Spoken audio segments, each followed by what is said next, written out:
অনেক বেগুন হয়েছে। এটা বেগুনগুলো দেখ, পেকে যাবে না তুললে। বেগুনগুলো তুলি, এই দেখ বড় বড় বেগুন হয়েছে, এই দেখ। হ্যাঁ, দেখেছিস? তুলে ফেলো। হ্যাঁ, তুলে ফেলি বেগুনগুলো। এই দেখ কত বড় হয়েছে বেগুনগুলো। দেখেন হ্যাঁ, বন্ধুরা কি সুন্দর বেগুনগুলো হয়েছে।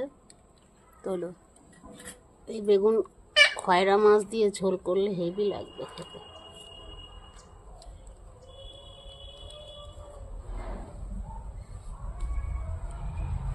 কাটার জন্যে বেগুন তোলার উপায় নেই।